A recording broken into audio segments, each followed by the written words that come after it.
Welcome to another episode of the School Podcast.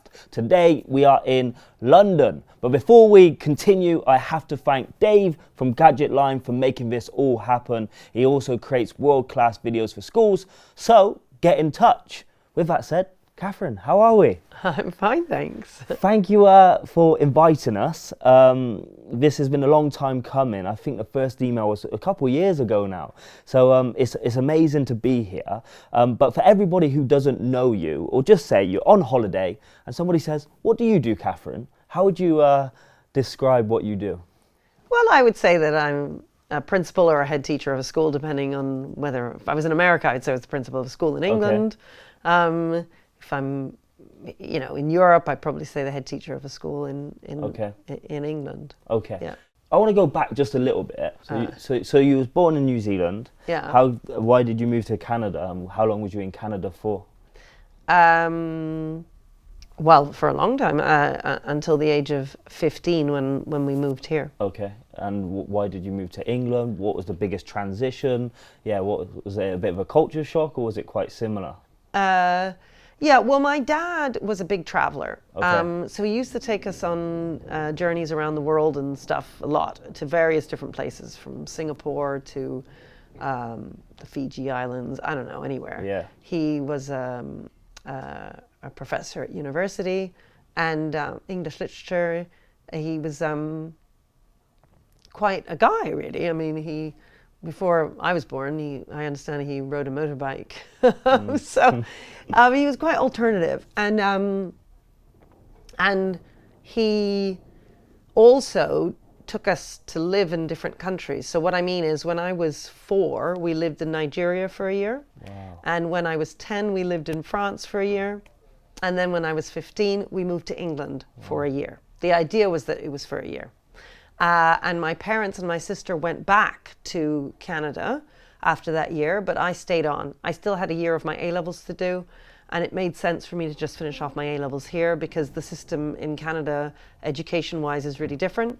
But then I ended up staying longer because I applied to university and I got into Oxford. And because I got into Oxford, it seemed crazy that I wouldn't stay for that. So I then stayed for that, and the idea was that I would leave once I'd finished at Oxford. But, essentially various things. I mean, I've just never left. I'm still here, but I didn't mean to stay. So living in different countries, whether it's Nigeria, Canada, in France, what are some of the key kind of principles that you still live by today? Is there anything that you've noticed which kind of helps shape who you are, but also your teaching philosophy as well? Well, I think that comes very much from my parents. They're kind of old school. I always talk about my small c conservative values, and people sometimes misunderstand that and think, oh, that means that you're a big C conservative. And I'm always trying to say, no, it means I'm a small c conservative. And in the day, lots of people who were politically on the left were very much small c conservatives. So my parents are very much on the left. They always vote on the left. But they would say they have small c, I mean, I don't know if they describe them as small c conservative values, but because I don't think they realize there's anything else. Okay. In their day, that's what everybody was, It's just that these days, I'd say those sorts of values have somewhat disappeared from our society. And what would you say like old school parenting would be? What does that look like? So, well, my parents were very strict with me. My dad, when I was about 8, 9 or something, we used to watch a lot of TV. And my sister and me. And he got fed up, and he took the television and gave it to our cousin. And so we didn't have a TV anymore. And that's because he didn't want his daughters to stop reading, And so I take the same view about smartphones and about the social media and so on that kids are involved in now. I mean, what's sad is that we've now reached a point where we at school, for instance, are encouraging families to watch TV, because TV is nowhere near as destructive as social media and smartphones, whereas in the day, TV was the bad thing, but it's not as bad as what we've currently got. Because at least with Coronation Street, there's a narrative arc. You can follow it. There's a story, there's a beginning and end. on social media, well, you got 20-second clips. Your concentration span is then shot, you know. So my dad was strict, you know. We weren't allowed out late in the evenings, you know, with friends and that kind of thing. He was a great dad. So, I very much want the same for all of our children. And do you feel like that's missing nowadays? So one thing that I see you share quite a lot on Twitter is videos with their dads and their children. Yeah. And one thing I really like that, so I've got 4 children of my own, and they're everything that I didn't really have growing up. And because of that, it's probably made me a better dad. Yeah. But yeah, why do you share those videos? Is it because it relates to you and your experiences? And because I think fathers matter. You know. Now, I do also do mothers and children, so I don't, but I tend to do more fathers and children, it's true. And I think that's because these days we can often imagine that fathers don't matter so much. And I understand people's relationships break up and so on, that happens. But it is so important that the dad is still involved in their child's life. And that, because he's bringing something extra to that child's experience. And mums, if dad is sort of, it's difficult because if dad and mum aren't getting along, well, how do you make sure that dad is still involved? And from a mum's perspective, if you are on your own with your child, I think it's just so important that no matter what the relationship is with the dad, that you do your absolute best to make sure that dad is regularly involved in the child's life. 100% agree. And I mentioned obviously at the beginning the work that I do. And I mean, you've got adults who have bad relationships with their dad. Yeah. And if you speak to, say, a father in their 60s who haven't seen their child for 20 years, in my opinion, I still don't think it's never too late to try and get involved or to say that you're sorry. Or it's never too late. No, that's right. Because I think the relationship of the child and the dad is such a big one, it's overlooked. That's it. Well, worse than overlooked. We sort of say it doesn't really matter. Women can do it on their own. And look, I mean, yes, it can be done. I mean, you can raise your child, but are they going to have the best experience growing up without having any contact with their dad? And that balance helps. It really does. And it's just, dads just bring something else to the table, and mums, obviously you want a mum too. It's just that mums normally tend to always be there. But if those who are dads on their own with their kids, then you need to get mum involved. Yeah. I just think both of them have something to contribute. 100%. 100%. I mean, I remember you asking me about memories. I remember once my dad, and I mean, and this really stands out. I remember him against our house, against the brick of the house. He, by accident, he was sweeping or doing something, and he brushed his knuckles against the brick, and all this blood came. You could see the blood pouring out of his knuckles. And I was obviously horrified. And I remember him saying to me, you see, you have somebody to tell you what to do and to make sure that you don't do that and to look after yourself in various ways. I haven't got anybody to tell me to do that. Wow. And so I hurt myself. And, it's that whole circle of life thing, Lion King and, the fact that, our role as parents and as adults and as teachers, we have such an important role and a duty to children to advise them and to tell them what's right and wrong, to give them advice about how to do best in their lives, so that they can in the end live a life of dignity is what I always talk about. How do you live a life of dignity and of meaning? That is our role, because they're kids and they don't know any better and they do stupid stuff. So how important then, with that in mind, just jumping straight in, how important is relationships? Because sometimes you go places and teachers are just trying to be their friends. But how important is relationships and building the school culture that you have? Is it everything? Is it not actually that important? Yeah. What's your opinion on that? It's everything. Okay. It's everything. It is the most important part of being a teacher. I mean, I say everything. It's the most important part. So, kids will not work for you if they don't love you. And if they don't think you love them too. It's as simple as that. They need to feel loved. They're just not going to work for you. They're not going to give you their 100%. Look, if you shout at them and say, detention if you don't do this, well, sure, they'll do it. But they're not going to give you their heart and soul. And you need their heart and soul if you want them to do really well. So I think people often misunderstand Michaela, for instance. They think, oh, well, they just throw them in detention and therefore the kids we get to that. We get to that point. Is there any tips you have on how to build a relationship with students, and quickly maybe? How do you build that trust? How can they see that you're there for the right reasons? Well, you have to love them to begin with. I think sometimes... Yeah, you can't fake it. It's impossible. You have to really genuinely care about them. You have to enjoy your job. You have to like teaching. Otherwise, kids smell fake nonsense very easily, right? So they need to know that you're in it for them and that you want them to succeed. But then you also have to narrate it. So you have to explain to the kids regularly, look at what I've done for you here, because I want you to do really well. Otherwise, they'll take you for granted. Kids take everything you do for granted unless you point it out to them. When my dad said to me, listen, you have got somebody who looks after you and tells you how to avoid these situations. I don't.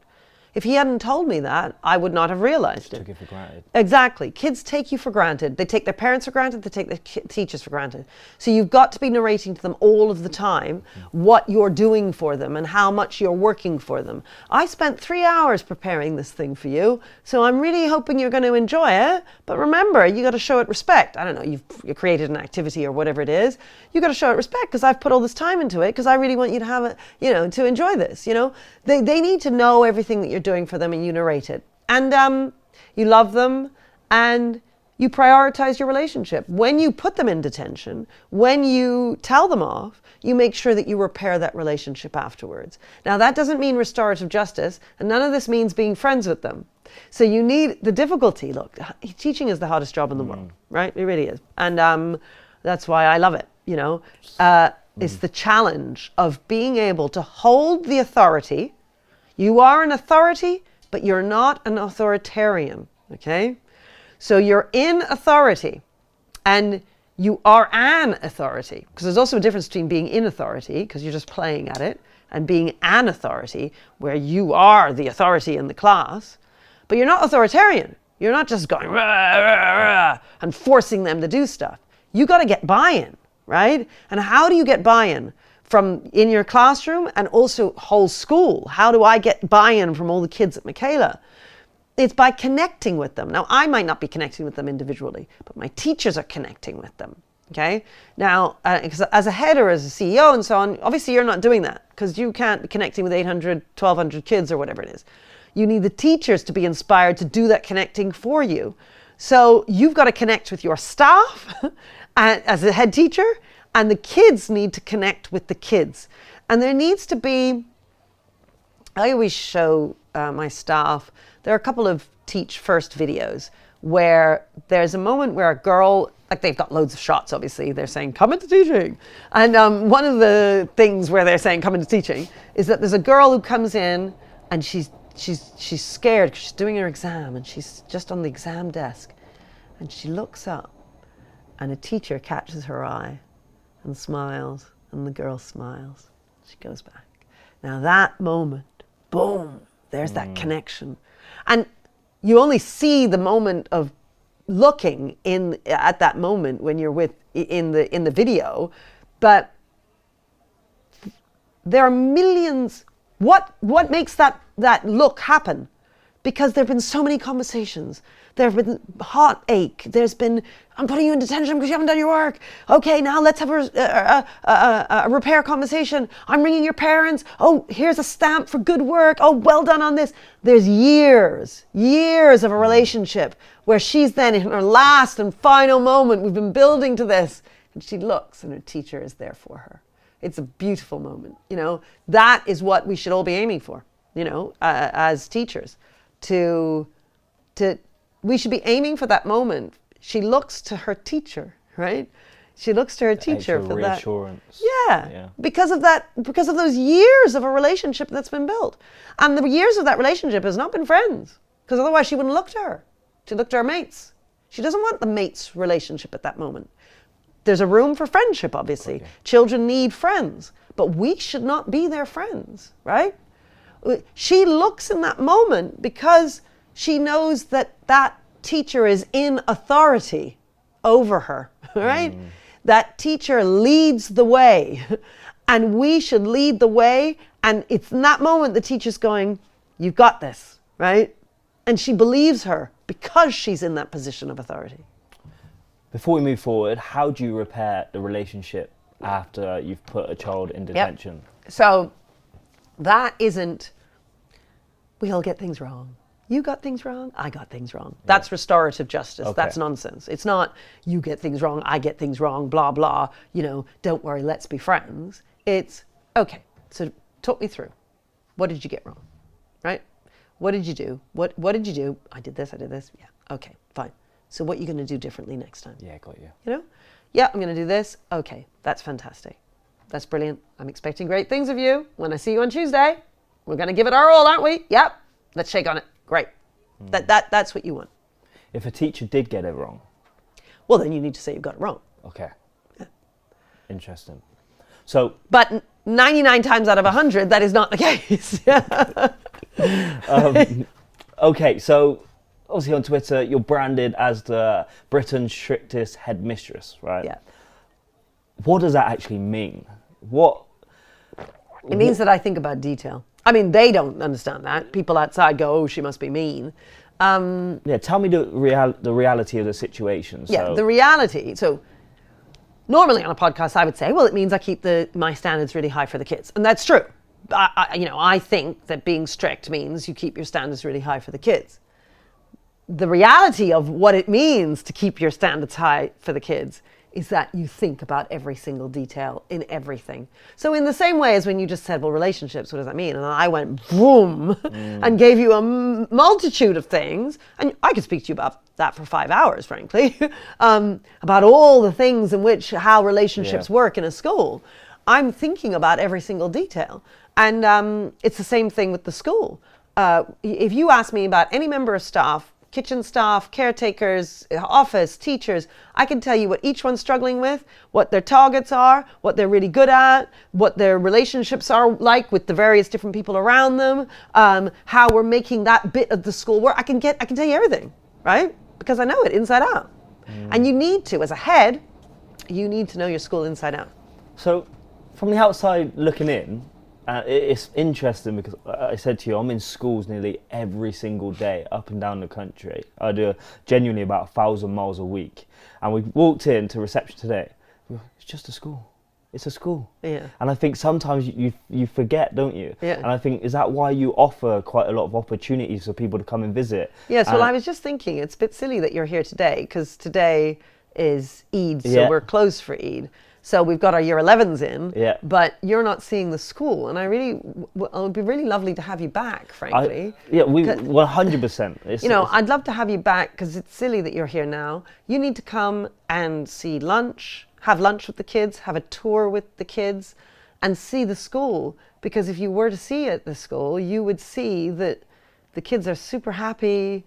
It is just a school.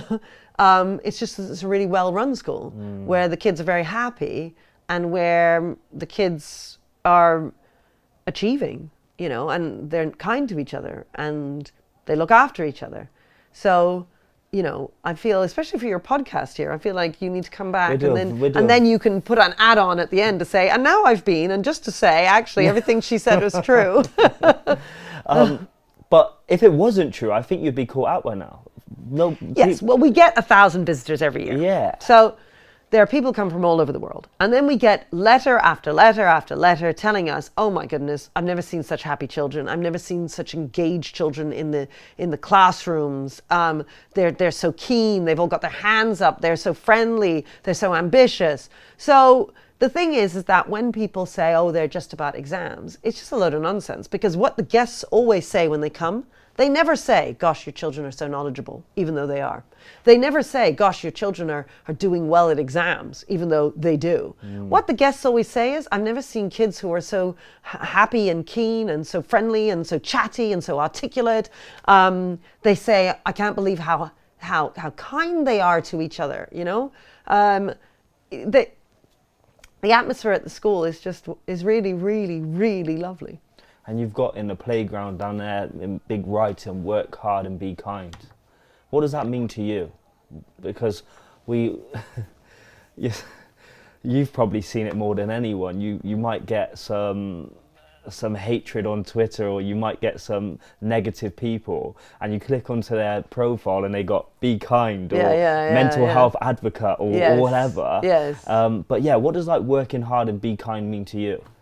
Yeah, and I think it's an interesting point there that you just said about how people aren't, I mean, you haven't said it, but I'm seeing that what you're saying there is that people aren't necessarily interested in what's true, you know? So they're attacking people, but then they say they're a mental health advocate. Well, you're obviously not a mental health advocate. Otherwise, you wouldn't behave like this, you know? We're very much interested in what is real and what is true.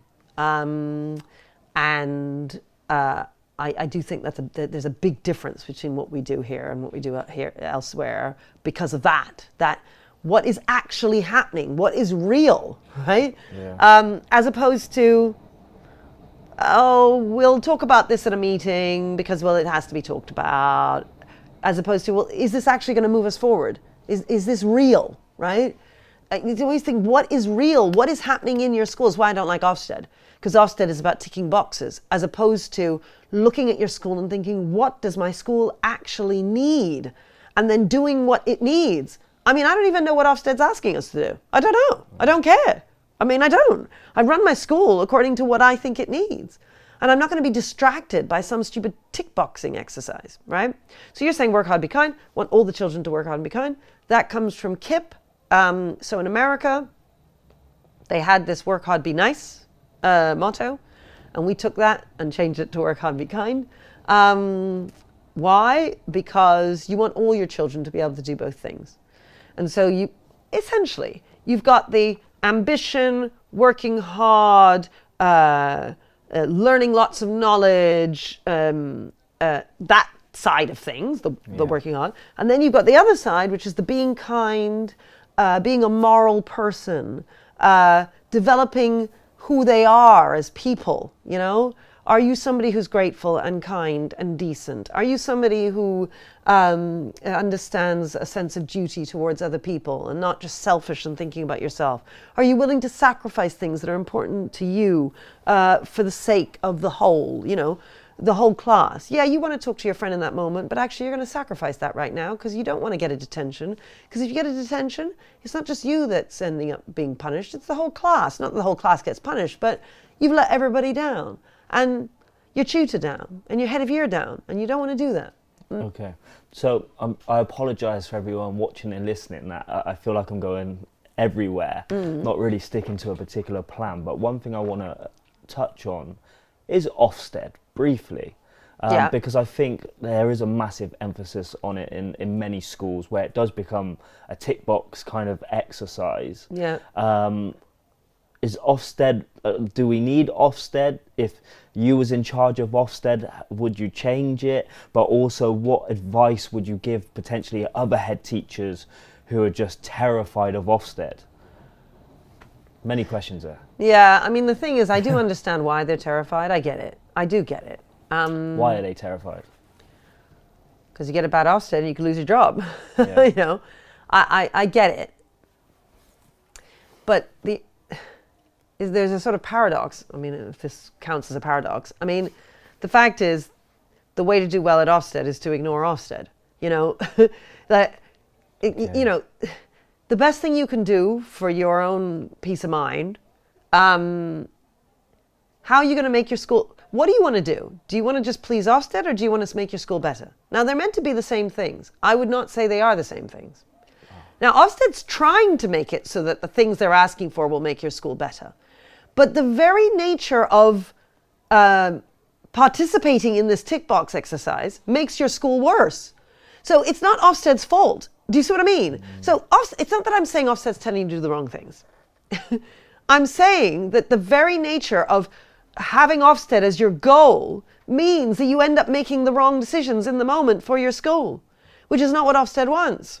And I understand why the politicians will say Ofsted has to exist. It's a distraction, right, of running the school. But it's worse than a distraction. I mean, it is a distraction, but it's worse. It makes you do stuff that you wouldn't ordinarily have done. And that, in the end, makes your school worse. So, yes, Ofsted exists, and keep it at the back of your mind if you can, or keep it out of your mind altogether. And just look at your school and think, what do I need to do on a daily basis? How is this going to be better tomorrow than it was today, right? How is it going to be better next week than it was this week? And have a vision. Develop your vision for your school. If Ofsted is developing your vision, that's wrong. It's all wrong. Ofsted has nothing to do with this school, right? I could not tell you. People were talking, I remember at some point, about deep dives. And I was saying, what's a deep dive? I didn't know. I had no idea. I still don't really know. I mean, it's something to do with curriculum. I don't actually know what that looks like or what that is. I don't know. People tell me about all sorts of things that are in. I don't know what any of that is. I don't know. I am just looking at my school and thinking what's right for the kids. How am I going to get the kids to work hard and be kind, right? How am I going to deliver for the kids so that I can sleep at night, you know? So what is your behaviour policy in Michaela? What brands you as strict? Nothing more than anywhere else. It really is very similar, our behavior policy, to elsewhere. It's just that we actually follow it. You know, I would just say that in other schools, they don't follow their behavior policy. They have a behavior policy. They just don't always hold the line. That's all. Otherwise, we're pretty much the same. I suppose we're probably harsher on phones. So we would collect them in for the half term. If it's in the last 2 weeks of the half term, we keep them in until the following half term holiday. Okay. So that we're harsher on that. Obviously, they're not allowed phones. But honestly, we have heads of year, we have a deputy pastoral, we have form tutors. We're organized in the exact same way as a normal school. So I guess this falls into the question of kind of culture. What if you've got a head teacher or SLT are pretty on board with the behaviour policy, but are struggling to get other teachers on board with the behaviour policy? Yeah. So one teacher walks by, tuck your shirt in. Yes, okay, The fine. student walks around, Yes. Untucks it, Okay, so but that- then somebody else just ignores it. Yeah. How do you get everybody on board? And you've mentioned it earlier, obviously, about relationships with your staff. Yes. How do you build that Okay, culture? so that's key, the relationships with the staff. I spend all my time with the staff. I spend very little time with the children, you know. Now, look, I understand you're trying to turn around a school, you're going to be out with the children much more. I mean, it is a different thing. And obviously when we first started, I was with the children a lot more than I am now. But I'm spending a huge amount of time on staff, huge. Because if they don't have a relationship with you, they're not going to do what you ask them to do. It's as simple as that. One of my deputies was saying to me how he's moving up north, so he's leaving us at the end of this year, and he was saying how he's been to see a number of different schools in the north, and he says how everybody, all these head teachers that he meets and deputies and so on, they all say to him, "Gosh, well, it must be really hard working for her." And then he says, "What do you mean?" And they say, "Well, you know, she's so tough. You know, it must be really stressful working for her." And he said to me how funny it is because they don't realize how warm and lovely the school is and how people work for me because I have a relationship with them. They do what I ask, not because I'm threatening them with something, but, you know, people think strictest headmistress, not just with the kids, but with the staff. I hold my standards high for everybody, that's true, but I have a relationship with them. So you need to have a relationship first, and then consistency needs to be the number one goal, right? So I don't even know if Ofsted talks about consistency. Who knows? I mean, I don't know. But the fact is, if I were running Ofsted, certainly I'd be saying, how consistent is everything? And that's because you need everybody singing from the same hymn sheet, right? The kids are not going to believe you if Mr. So-and-so says this, sir says this, miss says that. Miss says this, sir says that. One, they get confused. Children get easily confused. not only do you have to narrate to them all the time what you're doing, you also have to be consistent in what you're saying. Same thing with parenting. You can't say to the kid, if you do that, you're not going to your friend's house this afternoon, and then they do it, but you still let them go to their friend's house. Because the next time you say, if you do that, 100%. They're not going to believe you, right? So it's the same with teaching. You've got to follow through. Mean what you say what you mean. That's a very basic rule. It's the same as a head. Mean what you say what you mean. To the staff, to everybody, not that, but mean what you say.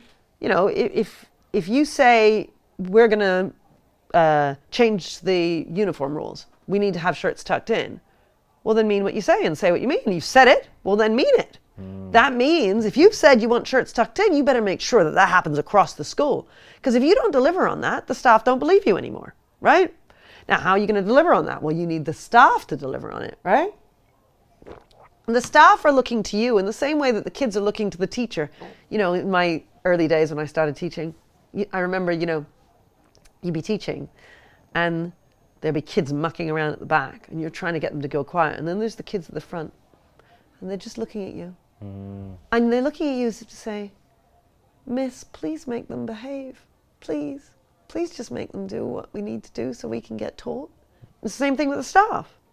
Some of the staff are refusing to do what you've asked them to do. And all the other staff are looking at the head going, please just get them to do it. Please just run the school. And they don't really know the details of what it requires, to make the school work. But they're just looking at the head going, please, can you please just make it easier for us?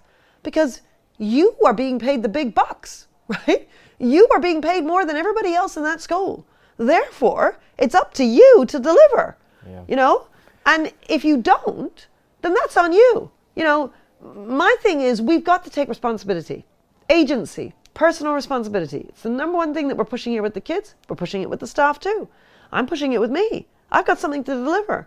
I have got to do right by the teachers.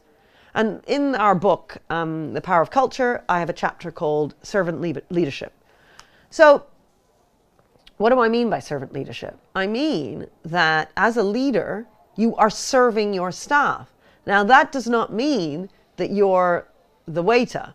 That doesn't mean you're going up to every member of staff saying, how can I help you? What can I do? Da-da-da. You're not doing that. So it's the same problem with you're an authority, but you're not authoritarian. You're having a repair conversation, but not a restorative justice conversation. Similarly here, you are serving, but you're not a server, right? And what do I mean by you're serving, but you're not a server? So you're holding the standards. You're holding people to account, because you have to hold people to account because you're the leader. But when you are doing your job as head, you are doing it in such a way so that it serves your people.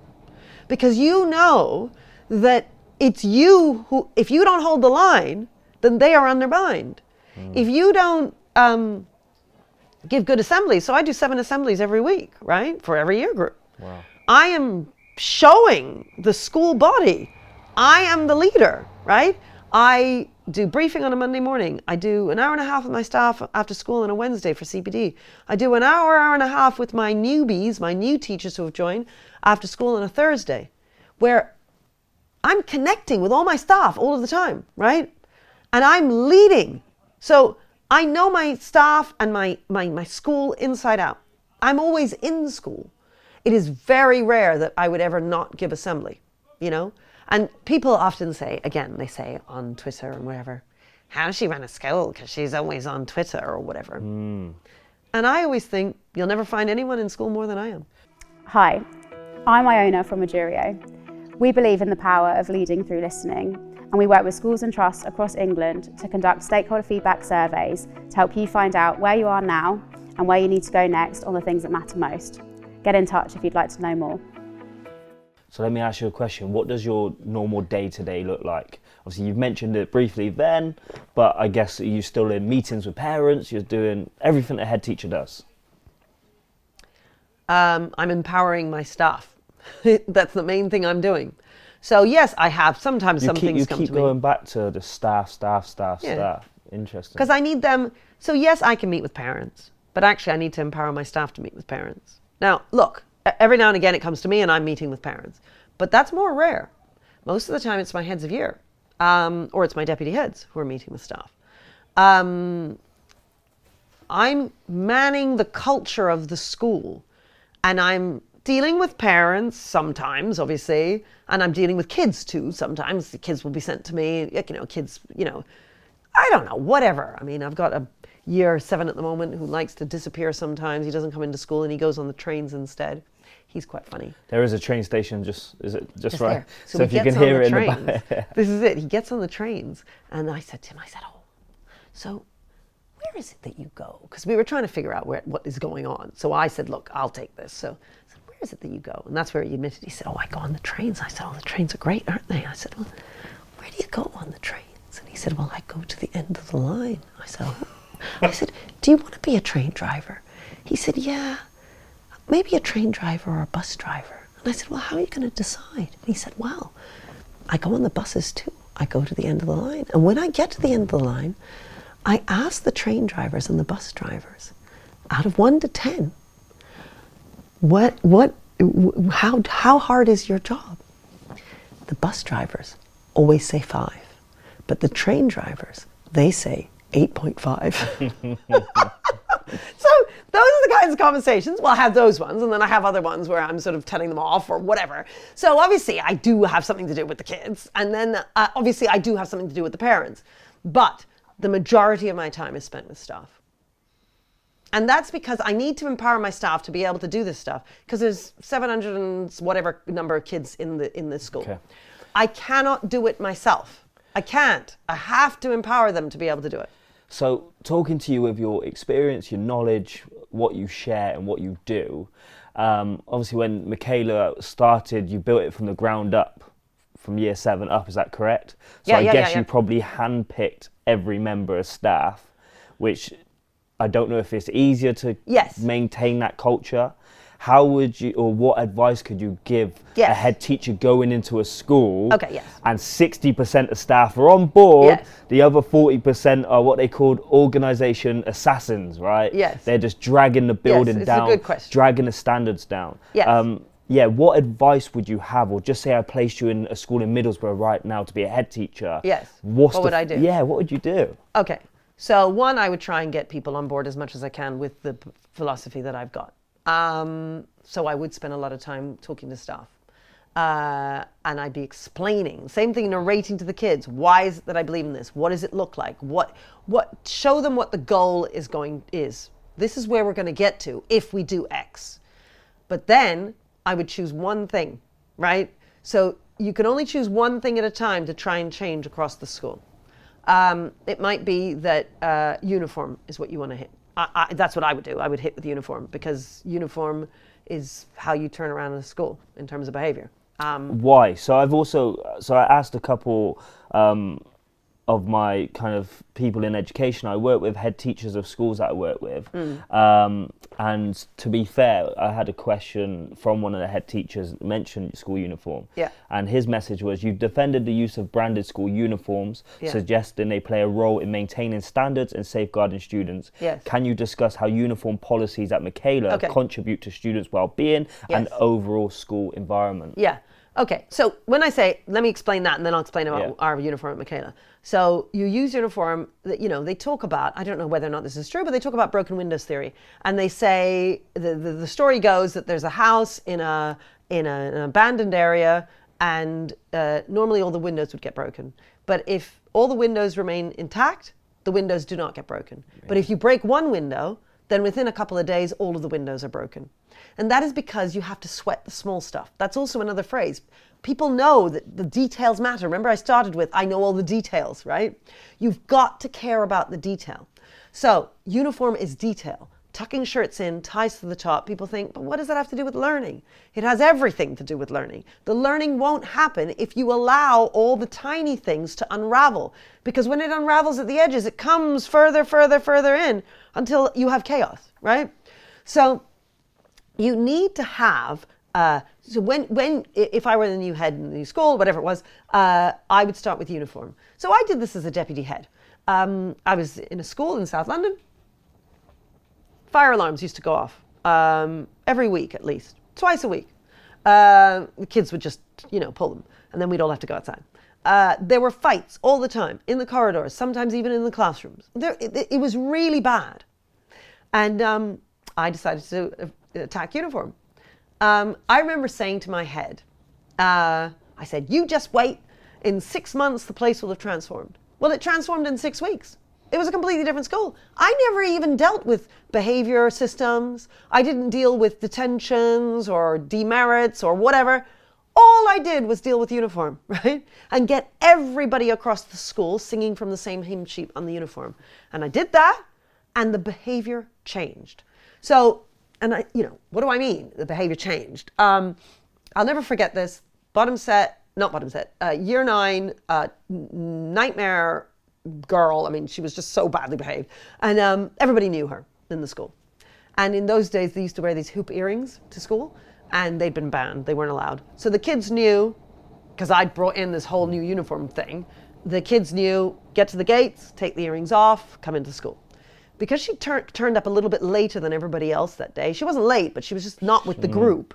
She'd forgotten to take her earrings off. And I used to stand at this assembly, and the kids would be coming in, and I'd look them up and down, and if anything was wrong with the uniform, I sent them to the office, because it had to be dealt with. And by the way, when I started all of this, first day I sent home 100 kids, right? Second day, maybe about 50. And then you whittle it down until eventually everybody was in the right uniform. That's all you need to do is you just need to, everybody, all the staff came out with, bam, we're all on uniform today. And I had a whole yellow card system, but it could be any system, right? Now, that day she was coming up the stairs and I could see the hoop earrings were on. Remember, she's the terror that everybody's scared of her. And I thought, oh my goodness, there's going to be a major altercation here because I'm going to ask for those earrings and she's going to flip out, So I was steeling myself for what was the inevitable, right? And she came up. I will remember this story till the day I die. I tell you, she came up. I put my hand out. She took the earrings out. She put them in my hand and she said, sorry, miss, I'm in the wrong. I will never forget that. I will never forget it. Sorry, miss, I'm in the wrong. She had learned a moral lesson simply because I had changed uniform, right? So that's that. And that's the case. You hear it. I hear it all the time from people. That's how you turn around the behavior in a school. The fire alarm stopped. The fight stopped. Everything. Now, look, I then moved to behavior. I then moved to the behavior systems. Parents kickback. How does earrings affect what happens in the classroom? It doesn't stop learning, does it? So yeah, but it made her behave. Interesting. So you get them behaving in the classroom, suddenly everybody's learning, right? But how does the earrings do that? So well, it's not so much the earrings. I can imagine when so this is the point I'm trying to get. So I imagine when you send 100 students home for uniform, there's a massive kickback from parents. Well, no, not if you've planned it properly. Not if you sent 4 or 5 letters home in advance. On May the 5th, everything will change. On May the 5th. What day is it, everybody? May the 5th. Everybody's saying May the 5th. You've organized all your staff. That's why you can only do one thing at a time. It took us months to get to this point, right? And I've done 3 staff meetings. Okay, everybody, what's the day? May the 5th. Okay, what are we doing? You're going to be doing this. You guys are going to be doing this. Everybody's got their roles. Everybody knows what they're doing. And then on May the 4th, you're sending out an email to everybody because in those days we didn't have WhatsApp. We communicate by WhatsApp here, but it was all okay, ready, set, go, right? And then boom, you hit, right? That's what you have to do. And then everybody's out. And that morning I'm running around. We ready? We ready? We ready? Everybody ready? Are we all on it? We're all on it. Everybody's got their yellow cards. Let me see it. Let me see it. Let's go. Right? That's how you do it. And everybody's going, yeah. And it's leadership that people want. They're looking to you as head going, come on, lead. In the same way as in the classroom, they're looking to the classroom teacher and saying, please make them behave. It's the same thing. So yeah, you get out there. Now in terms of our uniform, okay, we have the minimum number of uniform items that you could possibly have, right? Which are 5. One of the reasons why I stand against the school bill big time, right? Because she's saying 3. What the hell does she know about how many items of uniform you need to have in a school? She's never run a school. She has no idea. So, and we only have 5 because sport is not a big thing. Who you well, Bridget Phillips. So, she just doesn't have a clue. And yeah, here, I'm coming back. Look. She's currently left the building. I'm getting this. You know, because Let's make we sure had we our get in little the shot, protest. Dave. Make sure. You know, this. There we go. Right? Uniform dignity for all. Absolutely. Now, the thing is, what do I mean by that? Okay. Oh, it's my phone. That's Bridget. Bridget calling us to say, I actually know better than you on how to run a school, because their official position at the DFE is she doesn't need any lectures on anybody on education because she's lived it. And this is often the case with, she's lived it. People think that because they've been to school, they know how to run a school or they know how to be a teacher. And I just think it's so insulting. It's so insulting. How on earth could you possibly know how to be a teacher when you haven't been a teacher? You don't think, oh, I once went to hospital, therefore I know how to be a surgeon, do you? Right? And it just shows the real lack of respect there is for teachers and for head teachers. It makes me so angry because I just said, I think it's the most difficult job in the world. It is so hard to get this right. So in terms of uniform, backpack, we've got our leaf, on the back. So on the bag. So when they're outside, safeguarding, there's a fight down the road. There are several schools in this area, fight down the road, various things. Our teachers will be in the building looking out. Oh, one of our kids is there. One of our kids, oh no, none of our kids are involved in that. We're okay. When we're approaching the fight, we're looking for that bag, right?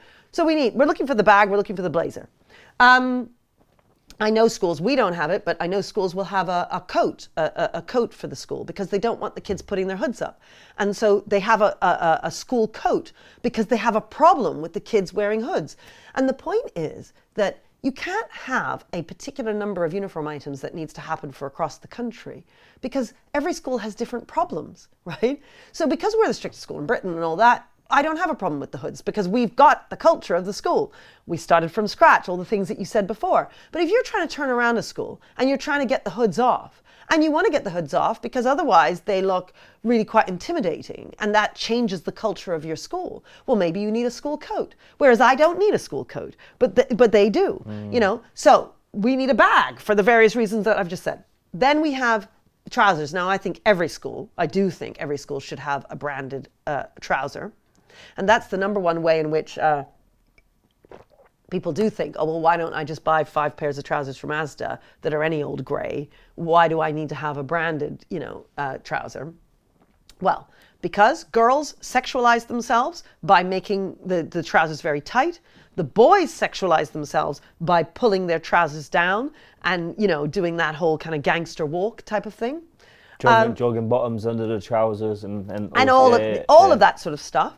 That changes who they are. And it makes them, so Keir Starmer's telling us, get the kids to watch Adolescents. I just think this is so ridiculous. Get the kids to watch Adolescents and then they'll know what's going on. Sorry? No, they already know what's going on. They're already in adolescence. It might have shocked you, Mr. Starmer, because you don't know what's going on. So you watch Adolescents and think, oh my goodness, is this what's happening? The kids are living it every day. So don't tell me they need to watch Adolescents. I tell you what they need. They need uniform, right?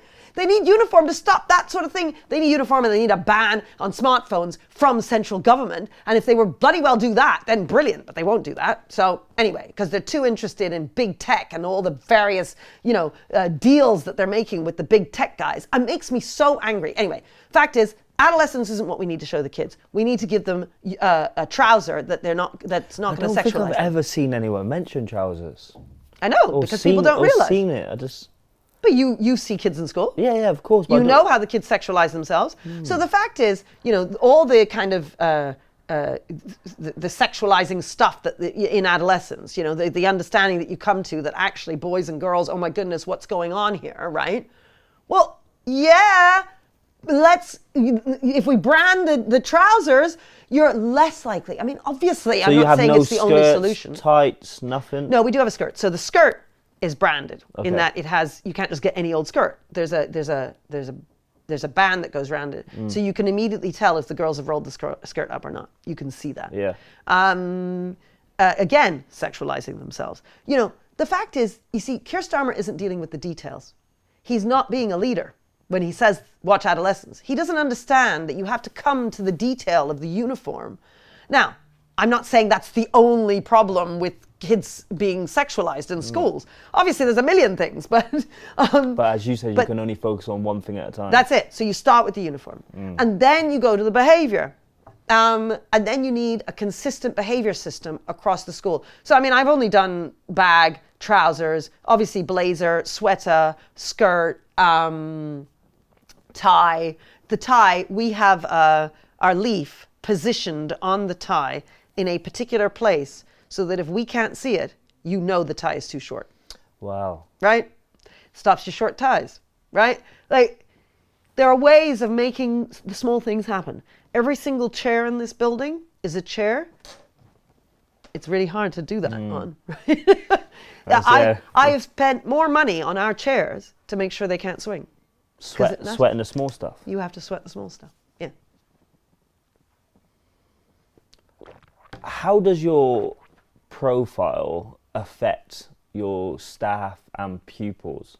And that doesn't mean it affects it in a positive or negative, because you are a big brand now, which also probably means you do get those thousands of letters of people who say they want to visit the school. Yeah. But is that quite hard to balance the two, between what you put out there, your personal brand, but also being a head teacher and knowing care staff here, knowing the receptionist? Is it hard to balance the two, and does it have an impact? Well, I mean, my life is hard, yes. It is very hard to do all the things that I'm doing. There's no question. And I am permanently exhausted, yes. But is it hard in terms of, do the staff feel that they don't have enough of me and so on? I mean, you'd have to ask them. I think they will tell you that they see more of me. I mean, they tell me this all the time. My new staff say, gosh, I worked at my school for 3 years and I never talked to the head teacher. I meet with you every week. I can't believe it. You know, they see loads of me. I'm in school every day. I'm giving assembly 7 times a week. You know, people think I'm just on Twitter all the time. No, I'm in school all the time. I'm running my school all the time. Twitter is a sidekick thing, right? I mean, but does it that doesn't take that long to send a tweet. Does that external pressure build a distraction for the school, or how do you maintain? Oh, I see. Yeah, how do you maintain it still being a school and getting the outcomes that you get? How do you maintain that? Well, you know, yes, the guests, so there's guests that come in, but we've got used to that. And the kids love it. They feel special. The teachers are used to the guests coming into the lessons. So, I mean, that's not an issue. That's just always been the case, so that's fine. I mean, every now and again, so I'll tweet something, you know, innocently, thinking it's no big deal. And then suddenly, go back to it. Boom! This is what happens. And then I go, what did I say? What went on, you know? Yeah. And so then there is a bit of a, you know, sometimes I'll just have to say to staff, okay, everybody, just hold tight. It'll go in a couple of days, so just hold tight. So there's that. But I think that's fine. I mean, for them, it can be a bit difficult in that, you know, they join the school and their friends are going, oh, what's it like? What's it like? My advice to them is always, just don't talk about the school. Yeah, I mean, I think it's all right for them. I don't. So you said that you burnt out. It must, or tell me, for me it would. Obviously, sometimes the level of criticism, and you do receive some horrendous messages on Twitter. And does it affect your mental health? Because you're still a human, and some things you do receive. I think I scrolled down today and somebody criticised your image, for example, which is just yeah. You mean what I look like? Yeah, and it's just like, how does it impact your mental health, and how do you still get up every day? Well, a lot of the comments I don't read, for one. That helps. Yeah. So.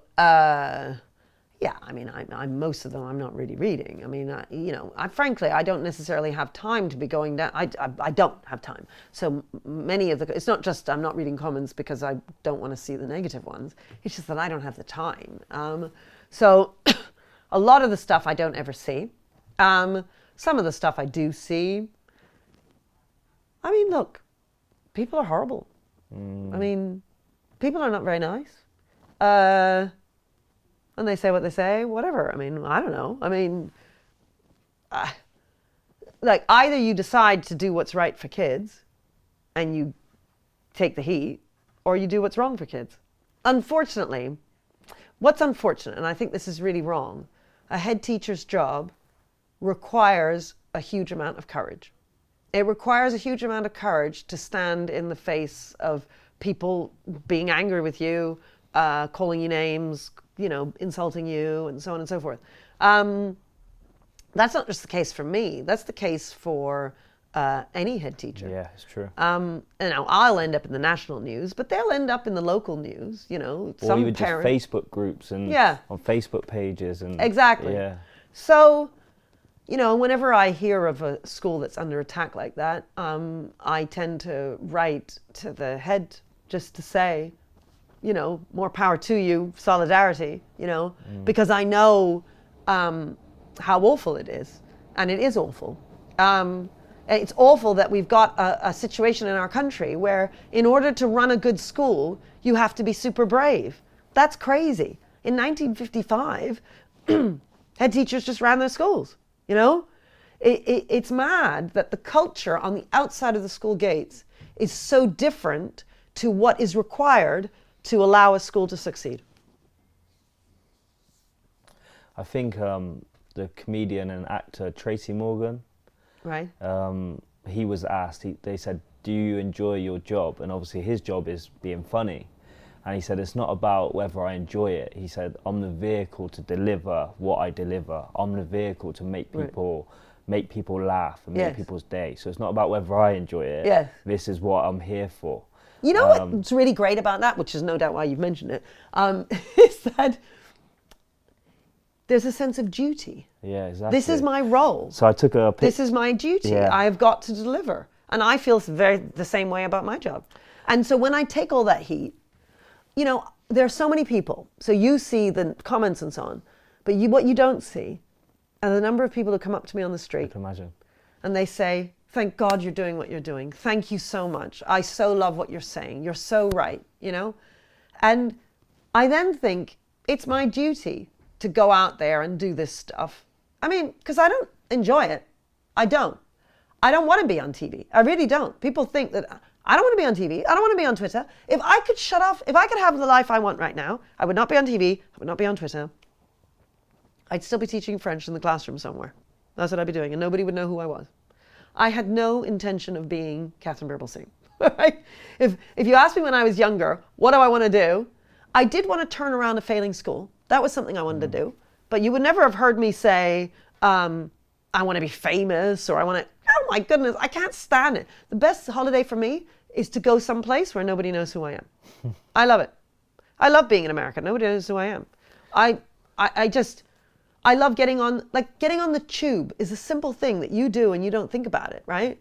I get on the tube and people look, and then I think, are they just looking because there's something wrong with my hair, or are they looking at me because they know who I am, And that's okay. I mean, but the thing is, you never know. Are they looking at me because they like me? Are they looking at me because they hate me?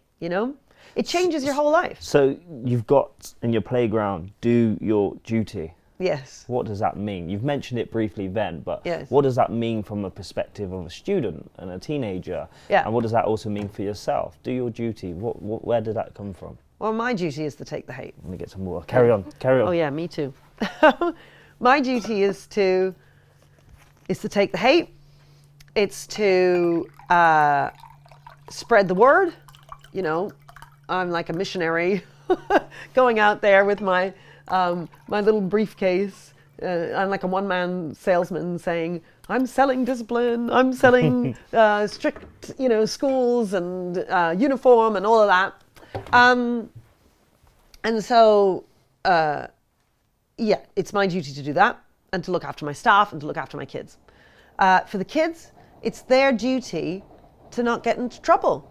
Because when you get a detention, you're not just letting yourself down, you're letting everybody down in your form, and your form tutor, and your parents down, and you don't want to do that. Everything we do has impact on somebody else, right? That's the idea of the servant leadership thing. It's not just about you. Unfortunately, 2025 nowadays, it's me, right? You do you, right? No, if you do you, you're also doing me, and you're doing him and her, Whatever you do has impact on other people. We don't seem to recognize that nowadays. And in the school, not just getting a detention, but the way you walk down the corridor has impact on other people. Because if you're quite a cool kid and you walk in a certain way, everybody else starts walking in that way. If you're a cool kid and you don't do your homework, well, other people stop doing their homework. That's huge. If you're a teacher and you don't punish a kid for not doing his homework, well, more kids don't do their homework. There is impact. Everything you do has impact on other people. What about in the school I was in recently, students would casually turn up late, 10 minutes, even 5 minutes. And yes, the school executes on their policy. If you're late, you get a detention half an hour at the end of the day. Students I work with, so I ask them, I say, why are you late? They say, I just always am. I said, do you do the detention? They're like, yeah. I'm like, why would you want to stay in school for an extra 30 minutes after school? So, oh, whatever. Like, how do you, and that's quite common. Like, how do you not? Yeah, well, there's an example of, okay, detentions are not the thing that's going to get your kids to behave. Like, that sounds odd coming from the strictest headmistress, okay? Obviously, you need detentions, okay? But culture is what's going to get those kids to behave, right? That's why I'm in charge of culture at the school. Changing the culture will change your kid's behavior. Building a relationship with that child and getting him to want to do it for you will get him into school. Giving him a detention, you need to give the detention too, right? So I'm not saying don't have detentions. You need to have that. But you need to have so much more than that. You need the conversations, you need the connection, you need the parents, and sometimes you won't have the parents because obviously not all parents care, right? Fine. But then you deal with just with because the it's child. almost become a part of their school day. They also just accepted, I finished That's school just what I at do. 3:45. Yeah. Every day I finish. And look, some of those kids if I were to take over a school and they were in year 10, I'm probably not going to change them. I mean, you might change a few, but you're not going to change all of them. You got to start with your year 7s and you're working your way through. So you're building it up so those year 7s come through to year 11 and then all your new kids have been changed, right? With the new culture that you've created. But it's true, when you take over a school, the 10, 11s, you're going to have minimal impact on them. Access education software is there for those busy school days, for the chaotic mornings when getting out of bed without a coffee can feel impossible. We're there for the multitaskers, for the cashless lunch payments, the fussy eaters, and the ones that always forget the school trips, the letters home and the countless emails. And we're there for the teachers, making sure everyone's paid accurately and on time. And we're no stranger to the world of education-related pensions. We're there for the time off, whether you choose it or whether it chooses you. We're here for those looking for the best, for those focusing on developing and empowering themselves and others, and for those looking to build their teams. We're there for those tasked with keeping the budget in check in challenging times, for those planning the recommendations to governors, for budget monitoring and those that need to report on adjustments throughout the year, for those planning the next budget and the next and the next, for the years to come. We're here for the information seekers, insight detectives, and real-time data warriors, for those that need accurate reports generated in minutes. We're here for the children, for those that want thousands of award-winning, easy-to-digest learning videos across more than 30 subjects in multiple languages, for the anxious exam takers, and for every single person that wants to make education great. Once the school day is done, we'll still play our part. We're still there for updates and to keep parents informed, and for those homework assignments and all-important grade boosts. We're still there for the governor meeting and the parents' evening, the after-school clubs and the extracurricular classes. And as for the hard-working teachers and staff, we're here, hoping you can find a little extra time in the evenings to unwind. So when the day comes to an end, teachers, parents and children across the land can rest easy, knowing that Access Education software will be there tomorrow to lend you a hand. Access Education, giving you the freedom to put education first.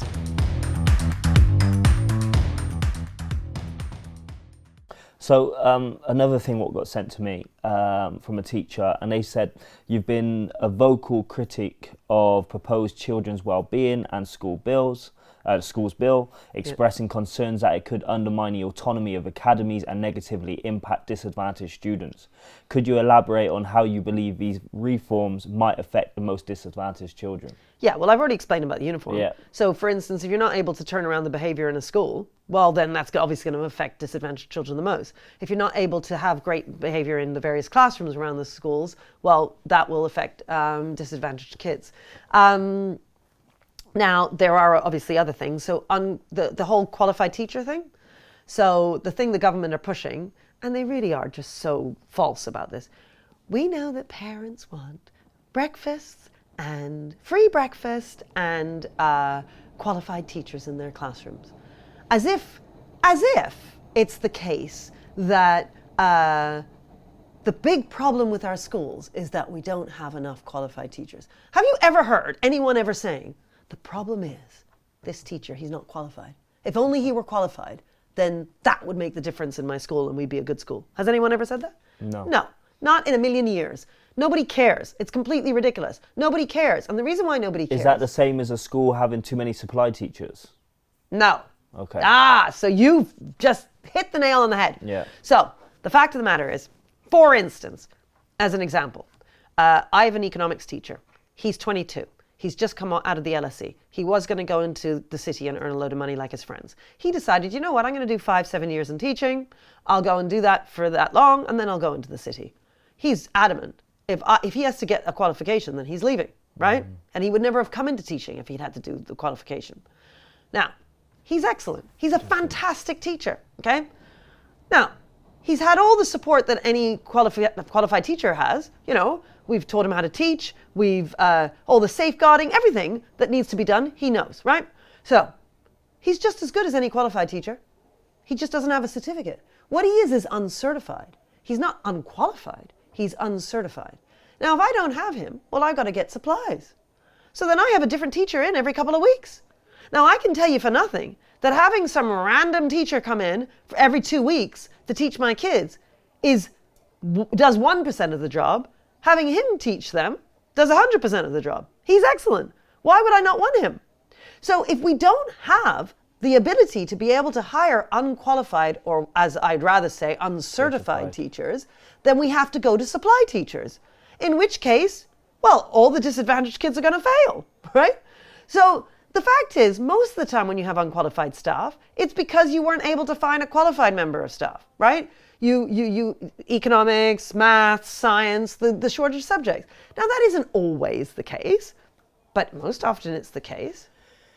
So if that's a challenge in a school and a head teacher's listening now, is there a way to recruit unqualified teachers who can potentially be really good teaching staff?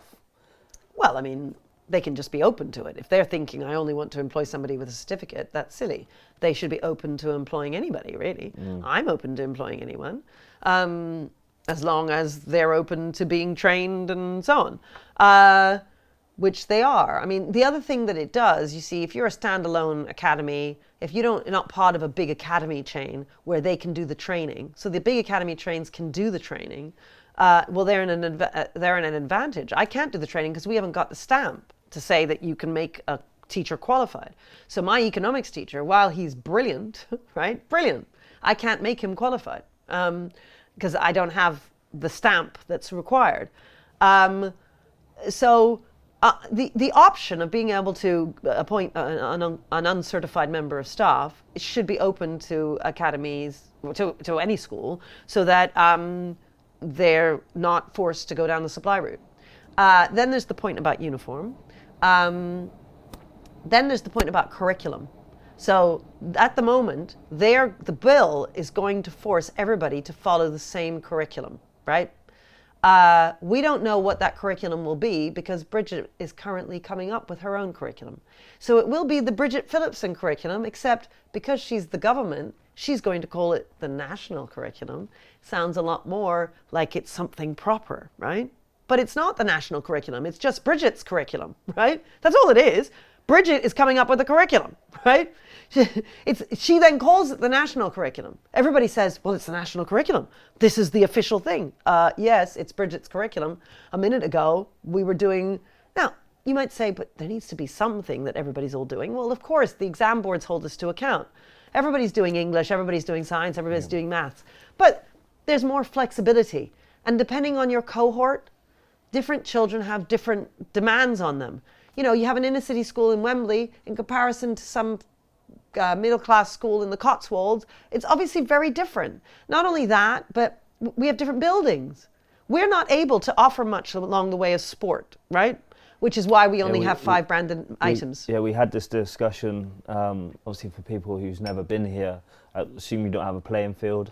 We don't have any playing fields. We don't have any trees. We don't have any grass. We don't have a sports hall. So the little bit of sport that we can do, sorry, those are our pips, for the changeover of lessons. The little bit of sport that we do is just out in the yard, which the yard is concrete or asphalt. It's meant to be a car park. The staff don't even have a car park here. So they have to take the tube to get here. Now, the fact is, our building is very restrictive. And there's lots of schools that have restrictive buildings. And therefore, we heads need to be able to make decisions that are right for the kids in front of us, obviously. And so it's true, we don't have a sports uniform. But the reason why we don't have a sports uniform is that our sports offer is so restricted. So I wouldn't ask parents to spend loads of money on a sports uniform when our sports situation is so restricted. So I get that different schools have different issues, different challenges, right? We should be able to be in charge to decide what is right for our kids. And, you know, the fact is, elsewhere, imagine if you are a really big sports school. Imagine you have rugby and football and cricket. Well, you need a cricket uniform. You need a rugby uniform. Well, fine. Well, then let them do that. You know, we don't need to do that, but they do. So that's why the uniform issue. When it comes to the curriculum, it's the same thing, right? Different buildings are able to offer different things. Our children, a number of them they have a very low reading age. So we need to catch them up. We need to do loads and loads of English, right? Another school won't need to. For Bridget Phillipson to say to me, you're not allowed to teach your kids more English, so that means a number of your kids are going to leave school functionally illiterate. Sorry, Bridget? You're going to make it so that my kids leave school functionally illiterate? The standards are going to drop across the country, right? If we're all forced to do exactly the same thing, because we all have different challenges. It's madness. And then there isn't just the curriculum. I mean, there's the pupil admissions numbers that are now going to go with the local authority. That the local authority can decide if it's a good school, you know what, we're going to give you fewer kids. And that takes our money. And then what? Well, then suddenly I have to start firing people. And this is the case for every school. It's not just me, right? So people's jobs are at risk because of that decision around the pupils admissions numbers. People don't realize that, right? So have I got everything there? In this room, you have a lot of books, right? Have you ever read the book Good to Great?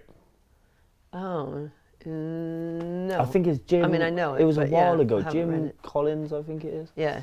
And he said the real sign of a great leader or a great organization, and I'm probably going to get in trouble for this if I say it wrong or whatever, but when, say, in the future you leave Michaela, will Michaela still be Michaela? Will the same systems? How do you ensure that the same standard and expectation is here and you still achieve the same outcomes? Yeah.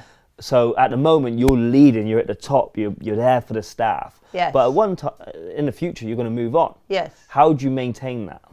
Yeah. Well, there's a deputy of mine who, whenever I do move on, whenever that'd be, she would take over. So she's been here since the beginning. Okay. She knows the school inside out. So yeah, there's that. Plus there are others who would be here to hold that. So I remember I say I empower my staff, right? Because it should be the case that I would disappear for a week and it would run, you know. Now, admittedly, you know, I just popped out for a moment, you know, because a number of my staff were saying, what they need to ask me questions, they need to say things to me and so on. But somebody would then just step in my place and then be making those decisions instead of me. So, yeah, I mean, obviously, any school will change when a head leaves.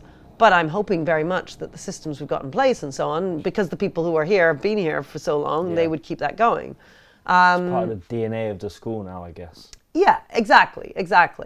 And the reason why we have all these guests and so on is because, a lot of these ideas have spread.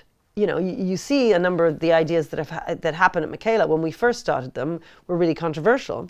I now see them happening all over the country, where people just think it's normal. It's normal to have a conversation around, should we have silent corridors? Or it's normal to see lineups everywhere. And it's not to say that lineups didn't happen before. In fact, lineups are things that I'd seen elsewhere, but we've made them super famous, like we've put all these things in one spot. And because we've put all these things in one spot, people then go, oh, you can use a visualizer. Yeah, that's good. Oh, you can, uniform's really important. Now, and that's not to say people didn't realize that, Mossbourne was turned around again. How did they do Mossbourne? They brought in silent corridors and insisted that the ties were brought to the top and the shirts were tucked in. These are ideas. Like the ideas that we've got here, a lot of them have just come from other schools. But what we've done is we've put all of them in one spot, right? And then we've got everybody doing it. So there will be individual teachers elsewhere who are doing this sort of thing. There'll be a deputy head in one school who's making all that happen. There'll be a head teacher in another school who's making, so it's just that we've got everything here and everybody is doing it. So when you was out the room, Dave said to me, he said, I'm still confused. How does this make this one of the strictest secondary schools in the UK? Right. When actually you're doing everything you're supposed to be doing, I guess. From your experience also working in schools yourself, is it just the fact that you're just following your policy? That's it. That is it. That's right. We're sweating the small stuff. The head is in every day. The head knows everything that's going on. And he's just tweaking, constantly tweaking. We care about all those details, and we're inching this way, inching that way, boom, boom, boom, boom, all the time, and we're holding the line. Like I always say, hold the line, hold the line. I won't bring him over, but I've got Russell Crowe as Maximus over there, 6 foot tall, with hold the line out of his mouth. He before the battle. Maximus in Gladiator talks to his generals or whoever they are on their horses, and he says, hold the line, stay with me. What we do in life echoes in eternity, And that's what I'm saying to my staff all the time. Stay with me. Rah! We're going to war, right? And when I say we're going to war, that doesn't mean we're going to kill all the kids, obviously, right? But we're going to war with what's on the outside of the gates, right? We're going to war with the culture of permissiveness, of anything goes, of low standards, of idiotic politicians who don't understand how a school works. We're going to war with them, right? And I tell you the way in which, because you were saying, does it affect the school in a kind of sort of negative way, in my persona? It affects us in a positive way. Because there's a real sense of, we're going to war with what we know doesn't work. And to hell with Bridget Phillipson, right? We're going to war with her because she's going to bring down standards. She's going to ruin the lives of disadvantaged kids. Going to make life difficult for children in the inner city. And we're going to fight for our kids, And that's what we're doing. We're fighting for our kids, just like Maximus was going to war. We're going to war, metaphorically speaking, against the low standards that happen under stupid politicians. We're going to war against the low expectations we might have of ourselves. So what I mean by that is each and every one of us can feel a bit tired one day, can feel a bit fed up or annoyed or whatever, and then we think, I just can't be bothered. But we're going to war with that feeling. We're not going to let the feeling of, just stay in bed today, get the better of us. We're going to get up, We will not go fight quietly into the night, We're going to fight for what's right. And that is required these days in teaching. It really is. It's funny because I'm going to show you another thing. Please bring Russell Crowe over. No, well, there's Russell Crowe. Well, we could show you Russell Crowe, but should I show you Russell Crowe? Well, Yeah. we'll show Russell Crowe. How can we show Russell Crowe, Dave? Here's Russell Crowe. Go on. So we'll put Russell Crowe here. This is the first podcast I've done where In I've the had back. all these extra. This is the first podcast I've done where I have extra, show and tell. This one? I've never had show and tell before. Now, what am I looking for? Oh, I'm looking for this. Now, I really shouldn't show this to you. Is this an exclusive? Well, I keep it hidden, actually. So this is the first time. Exclusive, guys. So, Catherine's about to sing. there's Russell Crowe. And then there's this mug that one of my teachers gave me. Come on, show it.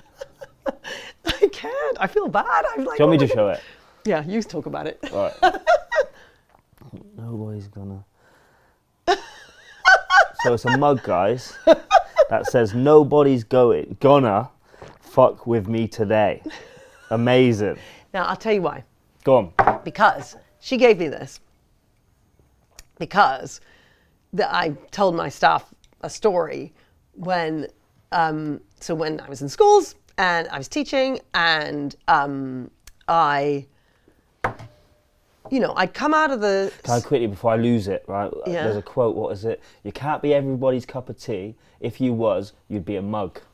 How about that? Yeah, exactly. Sorry, exactly. carry on. Exactly. I didn't You want to can't lose be it. everybody's cup of tea. That's You're going to use that right. on Wednesday when you're talking to your staff. Yeah, you can't be everybody's cup of tea. That's absolutely right. No, and she gave this to me.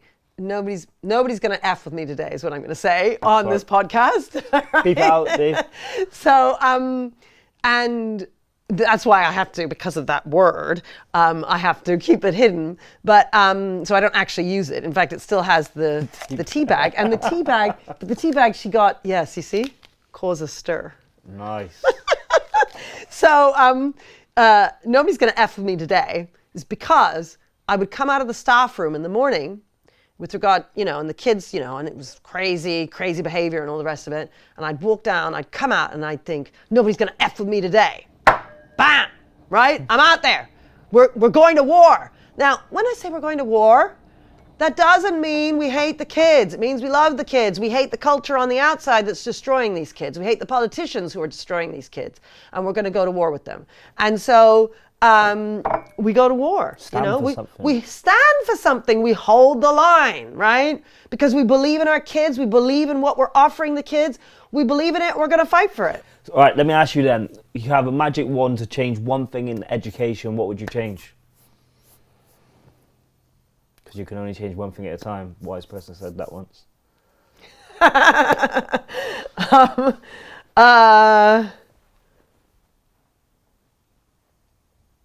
I would turn all the desks in rows.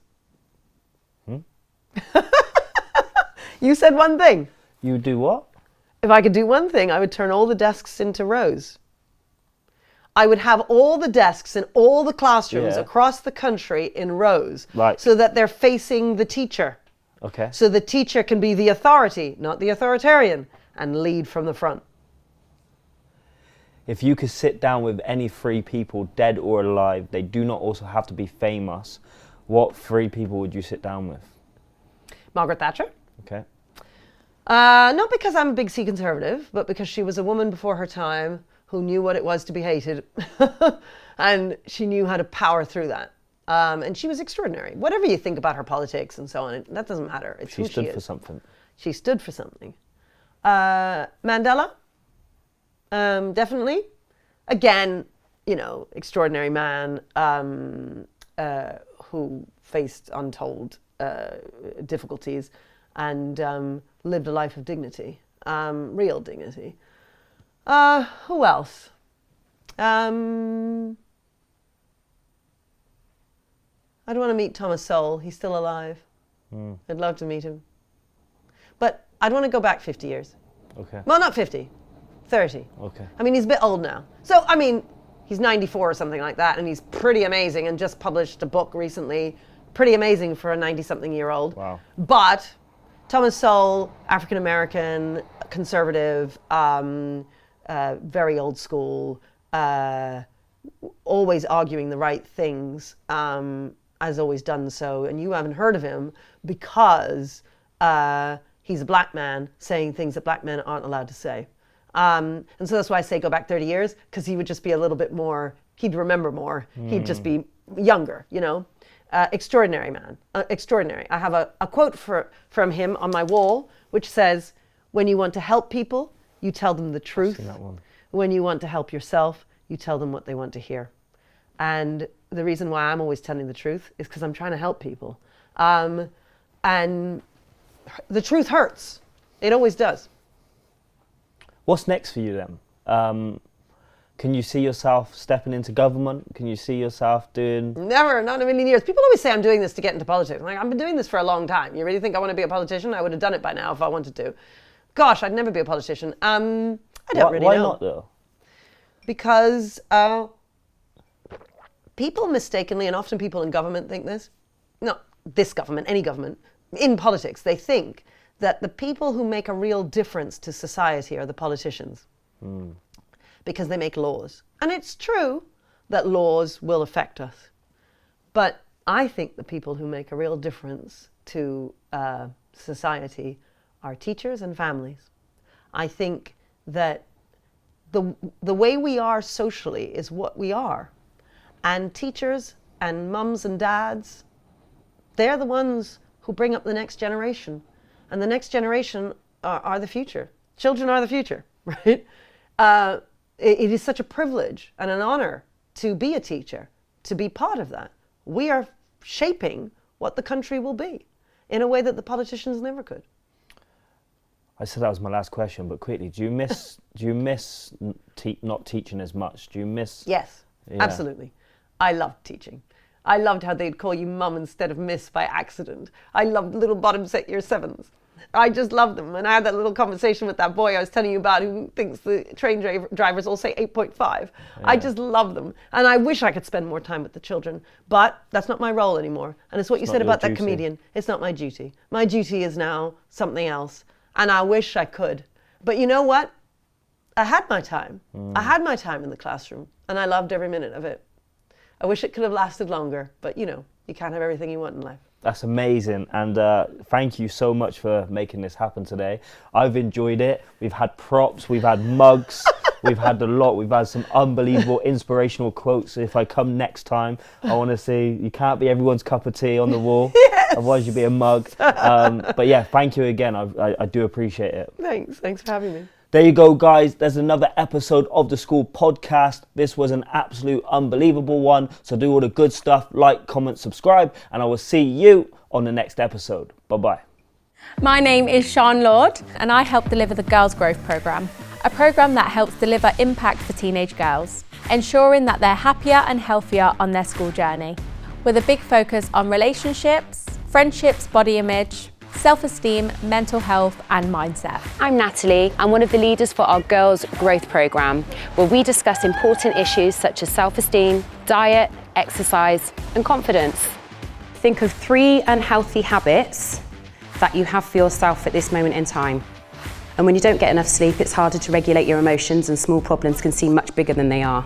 Exercise isn't just about looking good or staying fit, it's vital for your mental health. So get in touch today to get the support that your girls need now.